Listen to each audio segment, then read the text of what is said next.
ఓం విఘ్నేశ్వరాయ నమః. భాగవతము 21వ అధ్యాయము. పరీక్షిత్ మహారాజు దిగ్విజయ యాత్రలో తిరుగుతూ ఒక ప్రదేశానికి వచ్చాడు. అక్కడ ఒక ఆవు, ఎద్దు నిలబడి ఉన్నాయి. ఈ ఆవు పిల్లల పక్కన లేక, పిల్లలు కనపడక, పిల్లల క్షేమవార్త తెలియక ఏడుస్తున్న తల్లి ఎలా ఉంటుందో అలా ఉంది. అలాంటి ఉపమానాన్ని తండ్రికి వెయ్యరు, తల్లికి మాత్రమే వేస్తారు. అమ్మ అనే మాట చాలా గొప్పది.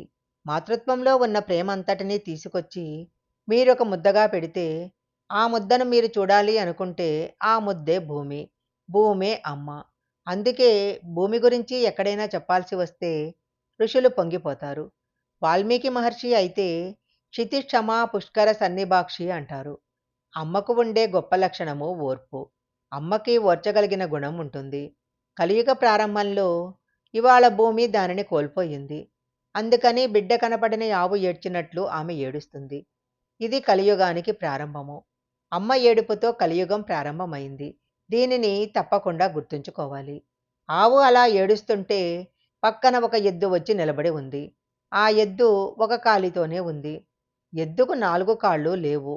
ఒక కాలి మీద ఎద్దు నిలబడగలదా? ఒక కాలితో ఉన్న ఎద్దు భూమి మీద డేకుతూ ఉంటుంది. నిలబడినట్లు కనిపిస్తుంది అంతే. అలా నిలబడినట్లు ఉన్న ఎద్దు తన 3 కాళ్ళు పోయాయని ఏడవటం లేదు.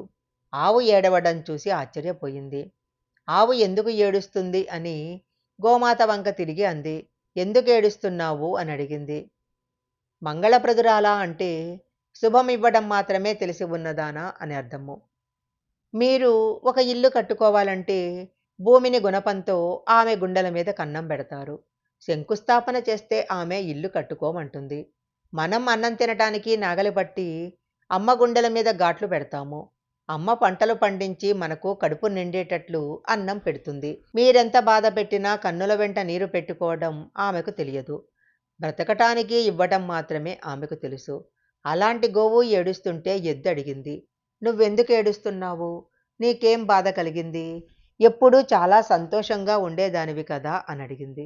అప్పుడు భూమి, నేను నాకేదో బాధ కలిగిందని ఏడవటం లేదు. కృతయుగమైనా మరొకటైనా నా బాధ ఎప్పుడూ అలాగే ఉంటుంది. ఆవు ఎద్దుతో ఇలా చెప్తుంది. కళి ప్రవేశించాడు. నేనేడుస్తున్నానంటావేంటి? నీకు 3 కాళ్ళు లేనితనాన్ని చూసి నేనేడుస్తున్నాను అంది. ఆయనకు 3 కాళ్ళు లేకపోతే ఈమె ఎందుకు ఏడవడము? కలి బలవంతంగా రాలేదు. ఈశ్వరుడు అనుగ్రహించాడు. కలియుగం అంటే అతను రావాలి. అతను రావటానికి కాలము దారిని ఇచ్చింది. ఆ కలి లోపల అడుగుపెట్టి పాదాలు ఇంకా పూంచుకోలేదు. పరిస్థితి మారిపోయింది. పూర్వం నీకు 4 పాదాలు ఉండేవి. ఇప్పుడు నీకు ఒక్క పాదమే ఉంది. 3 పాదాలు లేవు. కలిపురుషుడు వచ్చేయటం వలన నీకు 3 పాదాలు పోయాయి అంది. అది మామూలు ఎద్దు కాదు. ఆ ఎద్దు ధర్మము. ధర్మానికి భూమికి ఎంత దగ్గర సంబంధం ఉందో చూడండి. ధర్మానికి సత్యము, శౌచము, తపస్సు, దయ అనే 4 పాదాలుండేవి. ఈ 4 పాదాలతో ధర్మం నడుస్తుంది. ఇలా నడిచే 4 పాదాలు కలిగిన ధర్మమనబడే వృషభము.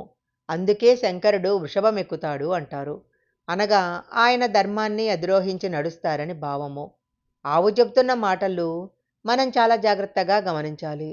నేను దేవతల గురించి ఏడుస్తున్నాను. అవిస్తులు పొందని దేవతలు తయారవుతారు అంది. రాబోయే కాలంలో యజ్ఞయాగాదులను విమర్శించే వాళ్ళు ఎక్కువైపోతారు. యజ్ఞయాగాది క్రతువులు ఒక్క మన సనాతన ధర్మంలో తప్ప ఇంకెక్కడా లేవు. యజ్ఞం చెయ్యటము, అగ్నిహోత్రంలో అవిస్సు వెయ్యటము మొదలైన కార్యక్రమాలు ఇక ముందు జరగవు. మీరు మరలా సంపదను పొందటానికి అగ్నిహోత్రం ద్వారా దేవతలకు హవిస్సులు ఇస్తే ప్రీతి చెందిన దేవతలు మరలా వర్షం కురిపించి మనకు సంపదలిస్తారు. మీరు తిరిగి వారి పట్ల కృతజ్ఞత ప్రకటించనప్పుడు దేవతలు ఆగ్రహానికి గురవుతారు. కలియుగంలో దేవతలకు హవిస్సులు ఇవ్వబడవు. హవిస్సులు ఇవ్వని మనుషులకు మేము శుభం ఇవ్వమని దేవతలు శుభాలు చెయ్యరు. భాగవతము 21వ అధ్యాయం సంపూర్ణం.